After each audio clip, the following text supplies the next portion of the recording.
젊은 베르테르의 슬픔.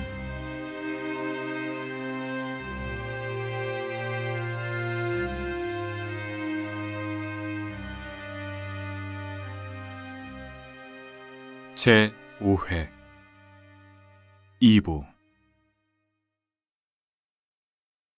1771년 10월 20일. 우리는 어제 이곳에 도착했네. 공사는 건강이 좋지 않아서 며칠 동안 집에 있을 모양이야. 그 사람이 그렇게 까다롭지만 않다면 모든 일은 잘 되었을 거야.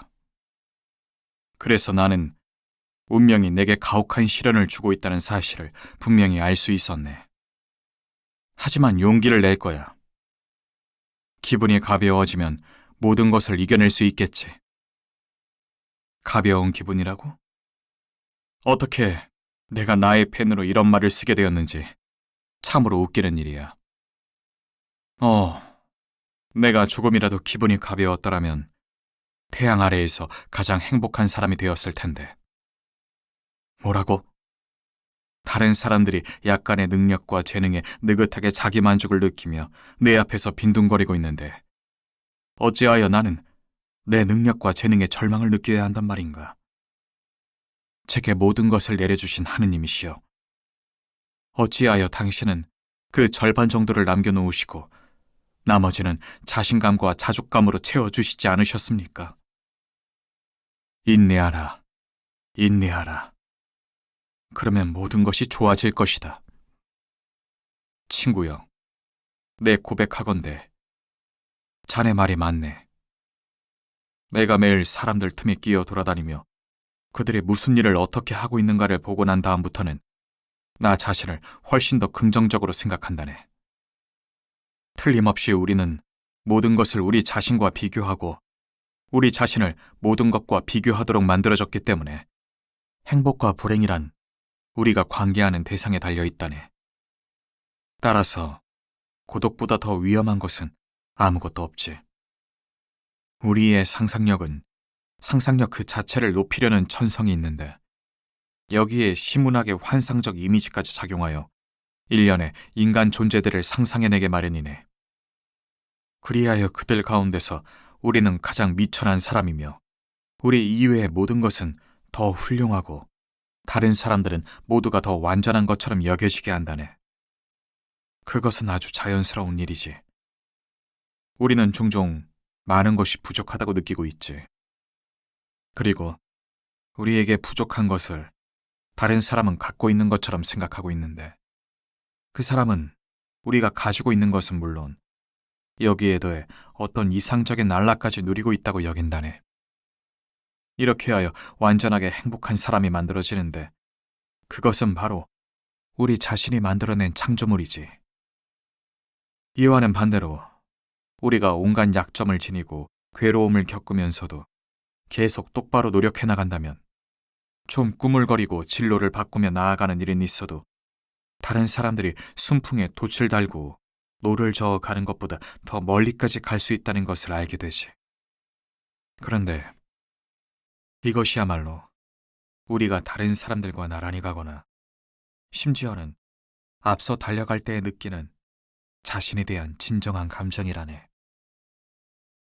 1771년 11월 26일. 이만하면 이제 이곳에서 지내는 것이 견딜만 하네. 무엇보다 좋은 것은 할 일이 많다는 거야. 그뿐만 아니라 갖가지 유형의 인간들과 여러 가지 새로운 모습들이 내 영혼 앞에 오색찬란한 광경을 보여주고 있다네. 나는 시백작도 알게 되었는데 그분은 날이 갈수록 더욱 존경하지 않을 수 없는 분이라네. 박학다식하면서도 그렇다고 차가운 분도 아닌데 많은 것들을 널리 보고 있기 때문이지. 그 백작과 사귀면서 우정과 사랑에 대한 감정이 충만하게 빛나고 있음을 알게 되었다네. 내가 백작에 부탁한 일을 다 해주었을 때 그는 나와 처음으로 대화를 나누면서 우리가 서로를 이해하고 있으며 다른 사람들과는 나눌 수 없는 이야기를 나와는 할 수 있다는 것을 깨닫고 내게 관심을 갖게 되었지. 나에 대한 그분의 솔직한 태도는 아무리 찬양한다 해도 충분치 못하다네. 다른 사람에게 솔직한 태도를 보이는 위대한 영혼을 대하는 것보다 더 진실하고 따뜻한 기쁨이란 이 세상에 없을 거야. 1771년 12월 24일. 공사가 내게 몹시 불쾌한 일을 하리라는 것을 나는 미리부터 알고 있었네. 그는 세상에 흔치 않은 바보 천치같이 아주 정확한 인간이라네. 시누이처럼 하나하나에 까다롭게 굴지. 그는 결코 자신에게 만족하지 못하는 인간이며 그렇기 때문에 누가 무엇을 해주어도 감사할 줄을 모르는 사람이지. 나는 이를 쉽게 해치우는 것을 좋아하고 이미 처리된 것은 그대로 내버려둔다네. 그런데 그는 내게 문서를 되돌려주며 이렇게 말하곤 한다네. 그대로 좋기는 하지만 한 번 더 검토해 주시오. 좀 더 적당한 단어가 있고 좀 더 분명한 접속사 같은 게 있을 것이오. 그럴 때면 나는 정말 화가 치밀어 오른다네. 그리고라는 말이나 아무리 하찮은 접속사라도 빼놓을 수가 없지. 그는 내 입에서 자주 튀어나오는 도치된 문장을 죽도록 싫어한다네. 문장 구조를 이제까지 써오던 어조에 따라 써내려가지 않으면 그는 아무것도 이해하지 못한다네. 그런 사람과 일을 해야만 하다니 정말 괴로운 일이야. 시백작의 신인만큼은 그래도 유일하게 내 마음을 보상해 준다네. 얼마 전에 그는 아주 솔직하게 공사에 느려 빠지고 머뭇거리는 태도가 불만스럽다고 하더군. 그런 사람들은 자기 자신은 물론 다른 사람들까지 곤란하게 한다오. 그러나 하고 그가 말하더군. 우리는 산을 넘어가야 하는 여행자처럼 참고 견뎌내야 하오. 물론 산이 없다면 길은 훨씬 평탄하고 더 가깝겠지.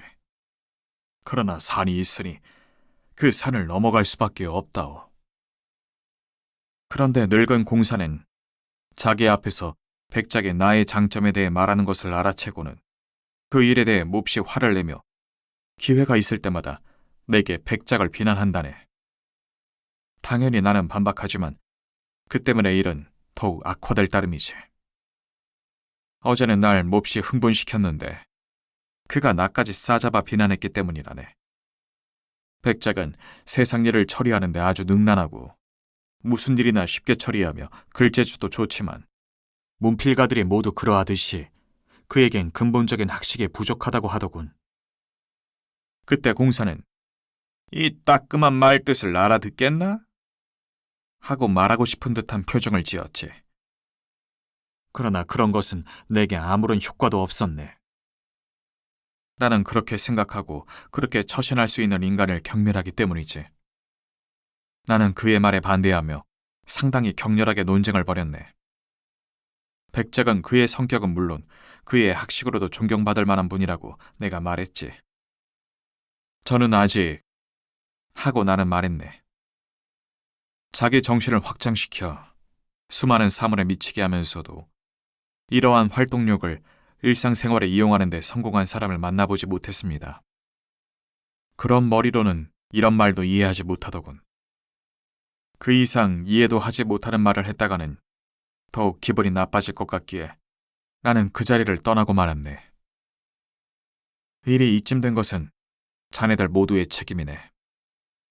자네들은 내게 멍에를 씌우려 했고 그렇게도 일하는 것이 제 일이라고 예찬했었지. 활발하게 일한다는 게 대체 무엇이란 말인가?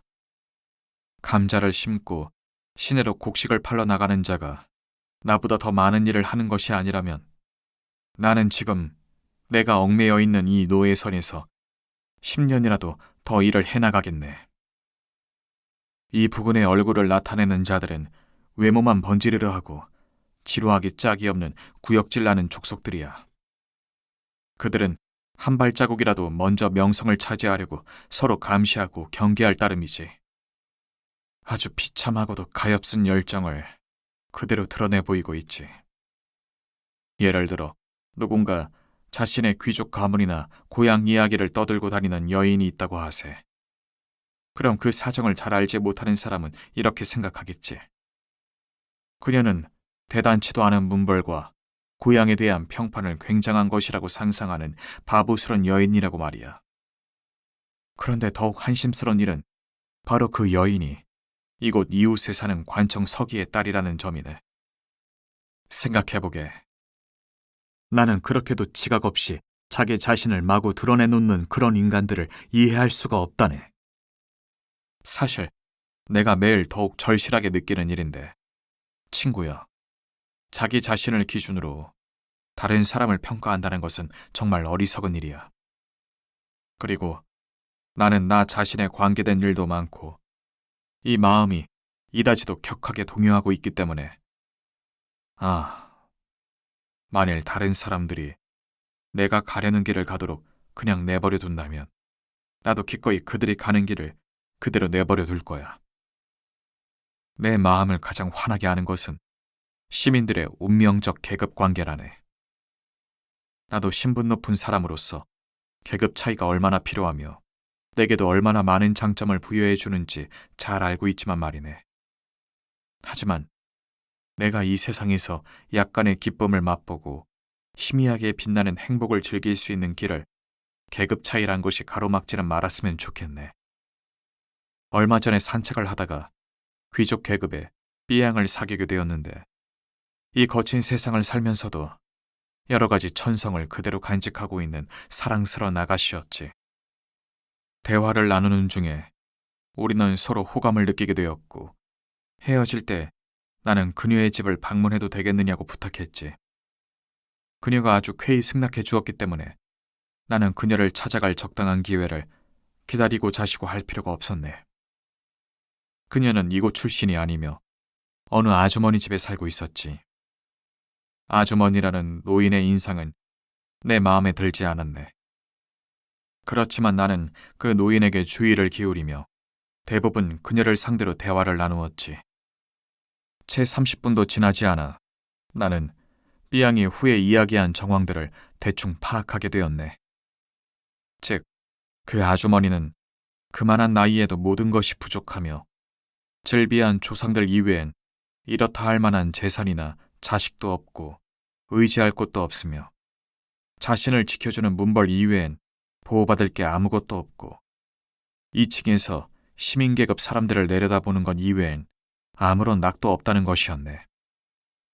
한창 나이 땐 그래도 미모가 좀 있어서 요술을 부리듯 인생을 살아가며 제멋대로 젊은 남자들을 괴롭히기도 했는데 중년이 되어서는 머리를 숙이고 어느 늙은 장교 밑으로 들어가 지냈다고 하네. 그런데 그 장교는 이에 대한 대가로 상당한 생활비를 대주며 그녀와 함께 말년을 보내다가 세상을 떠났다는군. 지금은 아주 다 늙어서 혼자 살고 있는데 만일 그 노인의 조카가 그렇게 돌봐주지 않는다면 아무런 보살핌도 받지 못할 것이라고 하네. 1772년 1월 8일 온 정신이 허례허식에만 쏠려 있고 온 세월 동안 생각하고 노력하는 것은 어떻게 하면 한 자리를 더 높여 상석에 앉을 수 있을까 하는 것뿐이니 대체 무슨 인간들이 그럴까? 그런 것 이외에 다른 할 일이 없는 것도 아니라네. 그래, 오히려 사소하고 불쾌한 일 때문에 정작 해야 할 중요한 일이 내팽겨진 채 산더미처럼 쌓이고 있지. 지난주에도 썰매를 타다가 싸움이 일어나서 즐거운 기분을 온통 망쳐놓고 말았다네. 사실 지위란 것이 조금도 중요치 않고 최고의 지위에 있는 자가 최고의 역할을 하는 것도 아니라는 사실을 알지 못하는 어리석은 바보들이야. 얼마나 많은 왕들이 자기 장관들의 지배를 받으며 얼마나 많은 장관들이 자기 비서관들의 지배를 받는단 말인가? 그럼 최고의 지위에 있는 자가 누구란 말인가? 나는 다른 사람들을 두루 보살펴주고 자신의 계획을 수행하는데 다른 사람들이 힘과 정열을 발휘할 수 있도록 해주는 역량과 수완을 가진 사람이라 생각하네. 1월 20일 사랑하는 로테, 난 당신에게 편지를 쓰지 않을 수가 없습니다. 이곳은 혹시만 눈보라를 피하려고 들어온 초라한 농가의 조그만 방입니다. 우울한 뒤마을에서 낯선 사람들, 내게는 완전히 낯선 사람들 틈에 끼어 살아갈 때에는 당신에게 편지를 쓸 마음의 여유가 없었습니다. 그런데 지금 이 오두막집, 이 쓸쓸하고 비좁은 방에서 조그만 창에 눈보라와 우박이 부서지는 이곳에서 당신이 제일 먼저 떠올랐습니다. 내가 이곳에 들어설 때 당신의 모습, 당신에 대한 생각이, 로테요. 그렇게도 성스럽고 그렇게도 따스하게. 하느님. 당신을 처음 본 그 행복했던 순간이 다시 떠올랐습니다. 그리운 그대여. 마음이 흐트러질 대로 흐트러진 나를 당신이 보신다면 내 감각은 마를 대로 다 말라버렸습니다. 마음이 단 한순간도 만족스럽지 못하고 즐거울 때라곤 한 시간도 없습니다. 아무것도 없습니다. 아무것도. 나는 마치 요지경 앞에서 작은 사람들이나 작은 말들이 내 앞에서 빙빙 돌고 있는 모습을 바라보면서 혹시 잘못 본 것이 아닌가 하고 자문하고 있는 기분입니다. 나도 함께 유의를 하고 있죠. 아니, 그보다는 꼭두각시처럼 놀이의 대상이 되어 때때로 이웃 꼭두각시의 나무선을 붙잡았다가 깜짝 놀라 움츠리곤 한답니다. 저녁에는 다음날 해돋이를 구경하기로 마음먹지만 도저히 일어나질 못하지요. 낮에는 저녁 달빛을 즐겨보겠노라고 마음먹지만 그대로 방 안에 틀어박혀 있습니다. 무엇 때문에 자리에서 일어나고 무엇 때문에 잠자리에 드는지 알 수가 없습니다. 내 생활에 활력을 주는 효소가 빠져버렸습니다. 깊은 밤에 나를 명랑하게 깨어있도록 해주고 아침에는 번쩍 잠을 깨워줄 자극제도 없습니다. 내가 이곳에서 만난 유일한 여성은 귀족 계급의 삐양뿐입니다. 그녀는 당신을 닮았습니다. 사랑하는 로테, 누군가를 당신과 비교할 수 있다면 말입니다. 어머나, 듣기 좋게 사람을 놀리시네요. 하고 당신은 말하겠죠. 그러나 전혀 거짓말이 아닙니다. 얼마 전부터 나는 무척 은근해졌습니다. 달리 어쩔 도리가 없기 때문에 익살도 제법 부리는데 여인네들은 찬사의 말을 나보다 더 잘하는 사람은 아무도 없을 거라고 합니다. 당신이라면 거짓말을 잘한다고 덧붙이겠죠. 그렇지 않고는 사람을 제대로 사귀지 못하기 때문이란 걸 당신도 이해하겠죠. 사실 삐양에 관한 이야기를 하려 했습니다. 그녀의 풍부한 영혼은 푸른 두 눈에서 흘러넘치고 있습니다. 그녀는 마음속 소망을 하나도 만족시켜 주지 못하는 자기의 사회적 계급을 고통스러운 짐으로 여기고 있답니다. 그녀는 혼잡스러운 생활에서 벗어나기를 간절히 바라고 있으며 우리는 여러 시간 동안 시골 풍경 속에 앉아 순수한 행복에 대해 꿈꾸며 환상에 빠져 있습니다. 그리고 당신에 관한 상상도 한답니다. 그녀가 얼마나 당신을 칭송하던지요. 그것도 억지로가 아니라 자발적으로 그렇게 했습니다.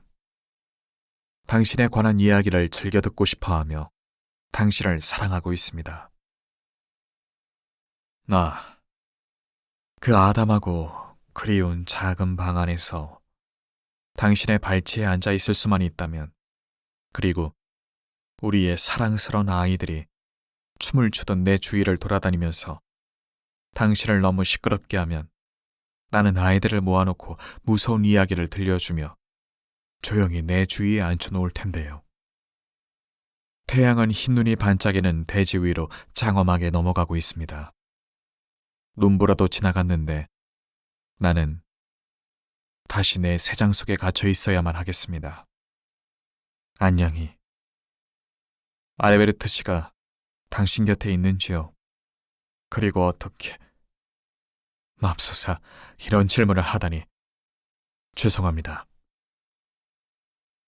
2월 8일. 일주일 전부터 몹시 사나운 날씨가 계속되고 있는데 나는 오히려 기분이 좋다네. 내가 이곳에 온 이후 날씨가 맑기만 하면 어김없이 누군가가 내 기분을 망치게 하거나 고통스럽게 했기 때문이지.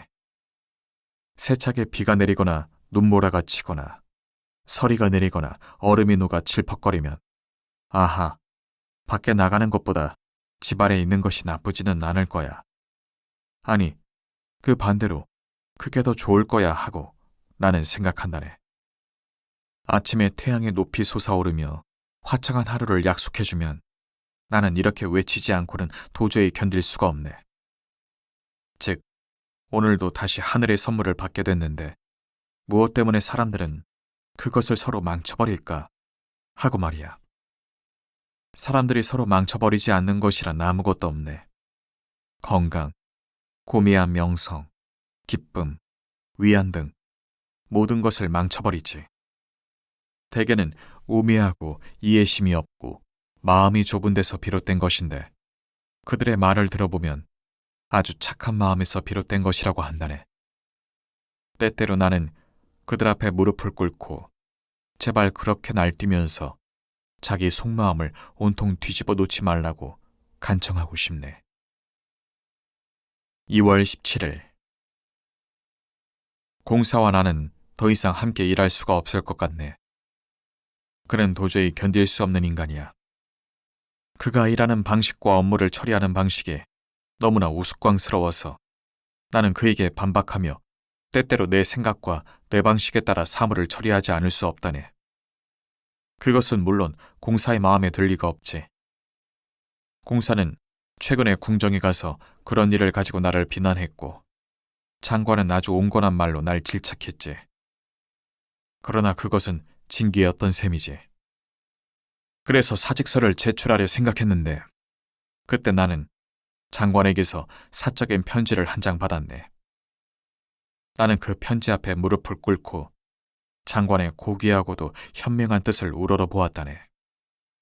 그분은 너무나도 예민한 내 감수성을 훈계하고 효율성에 대한 그리고 다른 사람에 대한 영향력이나 철저한 업무 처리 능력에 대한 나의 과격한 생각들을 젊은 시절의 고귀한 용기라 칭찬하며 그런 용기를 죽이지 말고 약간 완화시켜서 능력의 진가를 발휘하게 하여 훌륭한 효과를 얻을 수 있도록 올바른 길로 이끌어 가라고 했네. 일주일이 지나는 동안 나도 기운을 차렸고 마음의 안정도 되찾게 되었네. 영혼의 안정이란 소중한 것이며 그 자체가 기쁨이라네. 사랑하는 친구여, 보석이 아름답고 값진 만큼 그 또한 쉽게 깨지지도 않는다면 얼마나 좋겠는가. 2월 20일.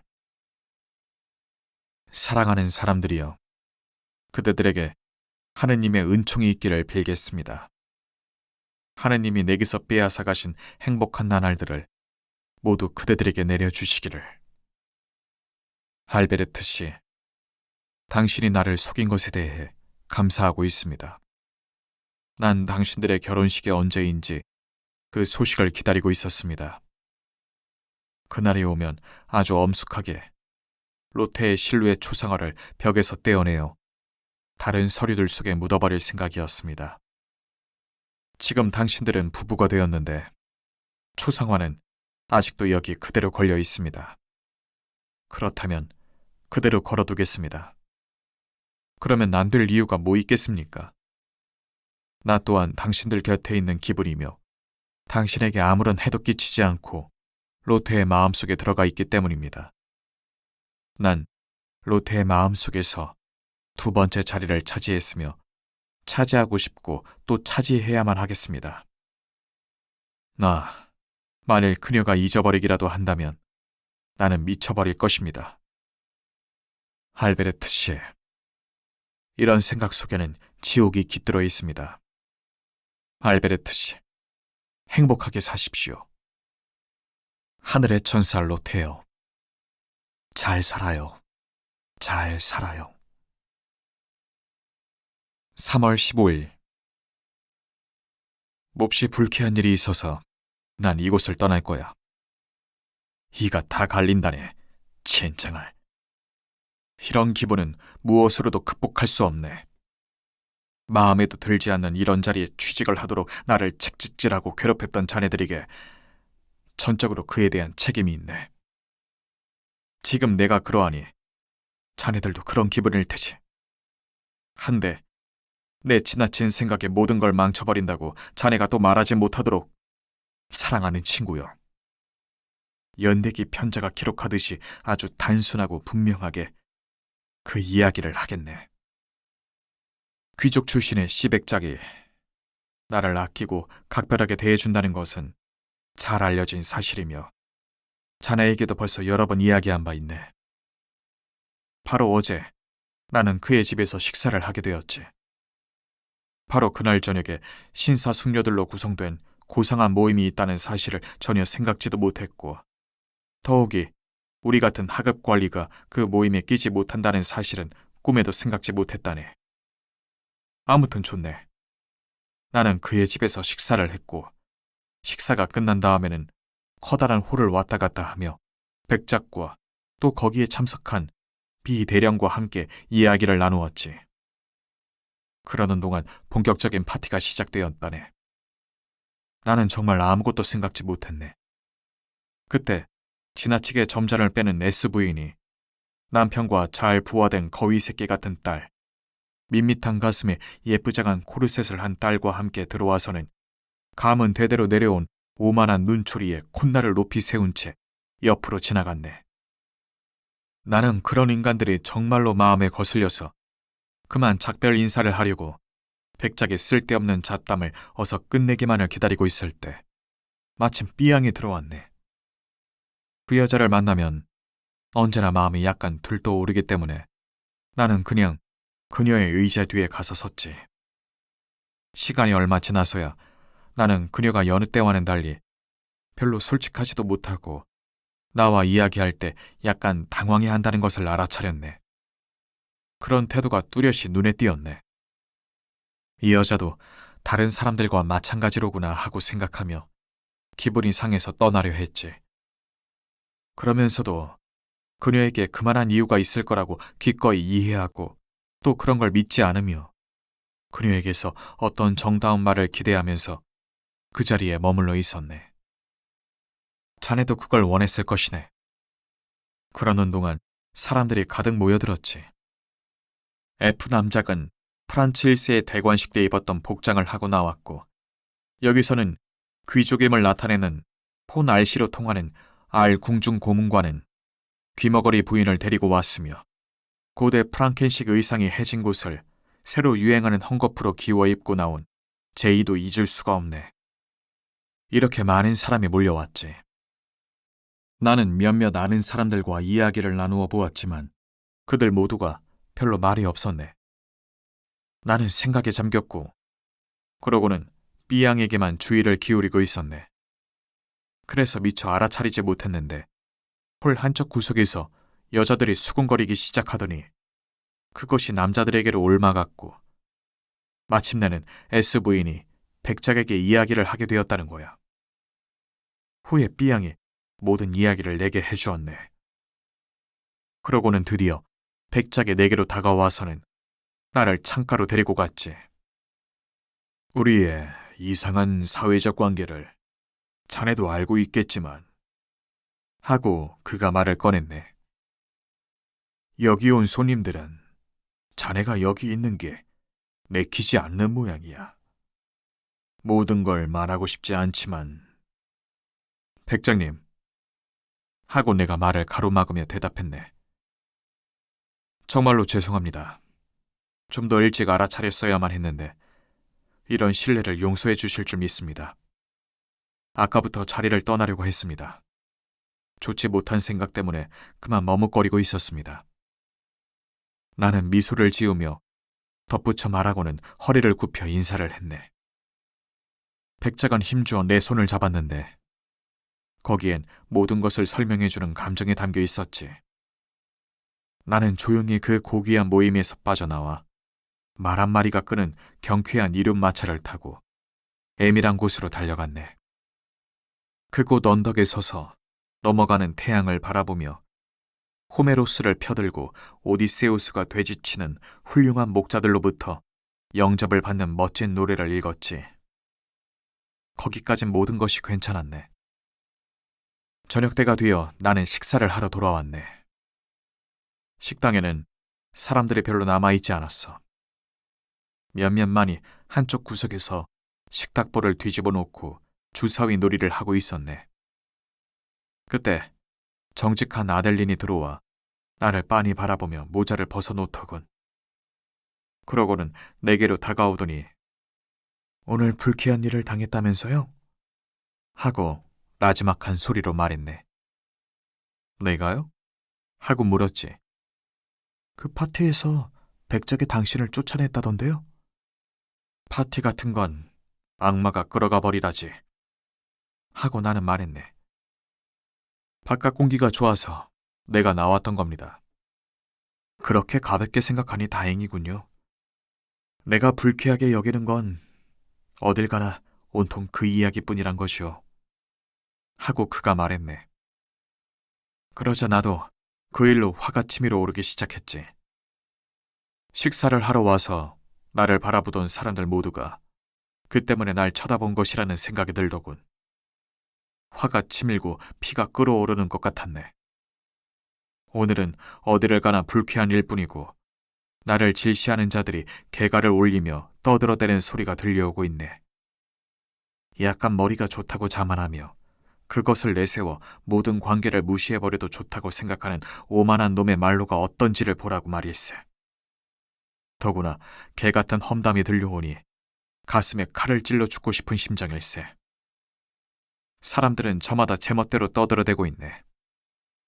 그러나 그 비열한 인간들이 자기가 좀 유리한 입장에 서 있다 하여 마구 떠들어대는 것을 참을 수 있는 사람이 있다면 한번 그를 만나보고 싶네. 그자들의 험담이 아무런 근거도 없는 것이라면, 그러면 오히려 쉽게 넘겨버릴 수 있을 텐데. 3월 16일. 모든 일이 나를 괴롭히고 있네. 오늘 가로수길에서 삐양을 만났는데 나는 견딜 수가 없어서 그녀에게 말을 걸고 사람들과 약간 떨어지자마자 얼마 전 그녀가 보여준 태도에 대해 내가 느낀 것을 이야기했네. 오, 베르테르 씨. 하고 그녀는 진실된 어조로 말하더군. 당신은 제 마음을 잘 아시면서 제가 당황해한 모습을 그렇게 받아들이실 수가 있어요? 홀 안으로 들어선 순간부터 전 당신 때문에 얼마나 괴로웠는지 몰라요. 모든 걸 미리 짐작하고 있었기 때문에 몇백 번이나 당신에게 귀뜸해 주려고 했어요. S부인이나 T부인이 당신과 같이 있는 이보다는 차라리 남편들과 함께 떠날 것이라는 것도 알고 있었어요. 백작께서도 그들의 기분을 상하게 하고 싶지 않았고 그래서 일이 시끄럽게 된 거예요. 뭐라고요? 하고 말하면서 나는 놀란 마음을 감추었네. 그저께 아델린이 내게 했던 이야기가 이 순간 한꺼번에 끓는 물처럼 내 혈관을 타고 흘러갔네. 저도 얼마나 괴로웠는지 몰라요. 하고 그 귀여운 여인은 두 눈에 눈물을 글썽이면서 말했네. 나는 자신을 더 이상 억제하지 못하고 그녀의 발치에 무릎을 꿇고 싶었다네. 이유를 설명해 주십시오. 하고 내가 외쳤네. 그녀의 뺨에 눈물이 주르르 흘러내렸네. 나는 정신을 잃을 것만 같았지. 그녀는 눈물을 감추려 하지 않고 그저 닦아내기만 했네. 저의 아주머니를 알고 계시지요? 하고 그녀가 말을 시작했지. 아주머니께서도 그 자리에 있었는데, 당신을 바라보는 눈초리가 어떠했는지 아세요? 베르테르 씨, 어제 저녁에는 그런 대로 꾹 참았는데 오늘 아침에도 당신과 교제하는 것을 두고 설교를 들어야만 했어요. 당신을 깎아내리며 멸시하는 소리를 들으면서 당신을 절반도 변호해드릴 수가 없었고 또 그것이 허용되지도 않았어요. 그녀의 말 한마디 한마디가 비수와도 같이 내 가슴을 찔렀네. 이 모든 걸 말하지 않는 것이 내게 얼마나 자비를 베푸는 일인지를 그녀는 느끼지 못했지. 그뿐만 아니라 앞으로 무슨 이야기가 오갈지, 또 어떤 사람들은 그것을 놓고 쾌재를 부를지도 모른다는 말을 덧붙이더군. 사람들은 나의 오만함과 다른 사람들을 경멸하는 듯한 내 태도를 두고 오랫동안 나를 비난해 왔는데 이제 그 형벌을 받고 얼마나 고소해야 하고 기뻐하겠느냐는 말도 했네. 피렐름, 정말 동정어린 목소리로 그녀에게서 이 모든 이야기를 듣다니 나는 산산이 부서진 느낌이네. 마음속에서 여전히 분노가 들끓고 있다네. 감히 나를 대놓고 비난하는 놈이 있다면 그 자에게 칼을 꽂아줄 수도 있을 텐데. 피를 본다면 내 기분이 좀 풀릴 것 같네. 나는 이 답답한 가슴에 숨통을 좀 트이게 하려고 벌써 수백 번이나 칼을 움켜잡지 않았겠는가. 사람들은 귀한 혈통의 말 이야기를 하는데 그 말은 너무 무서울 정도로 연락에 달려 흥분하게 되면 본능적으로 자신의 혈관을 물어뜯어 호흡을 돕는다고 하네. 나도 자주 그런 기분을 느끼지. 내 혈관을 열어젖혀 영원한 자유를 얻고 싶네. 3월 24일. 나는 궁정 당국에 사직서를 제출했고 곧 수리되길 바라고 있네. 사직서를 내는 것을 두고 우선 자네들에게 미리 양해를 구하지 않은 점 용서해 주길 바라네. 아무튼 떠나야만 하겠네. 나를 이곳에 그냥 머물게 하려고 자네들이 무슨 말을 하려는지 잘 알고 있네. 그러니까 어머니께는 이 소식을 조심스레 전해주게. 내 자신조차도 제대로 추스리지를 못하니 어머니를 도와드리지 못하더라도 이해해 주시기 바란다고.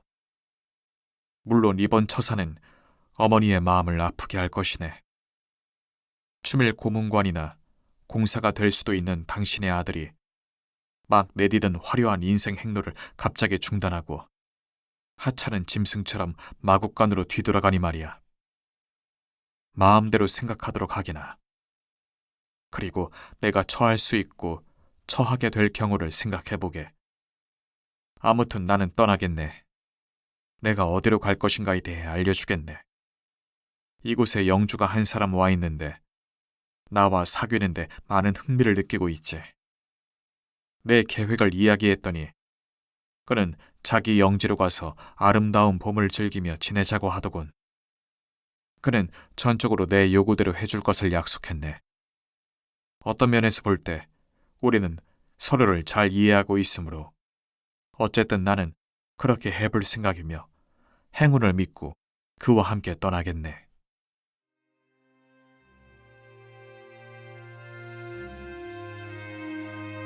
사단법인 올제 제작 낭독 신범식 우성은 저자 요한 볼프강 폰 괴테 번역 이인웅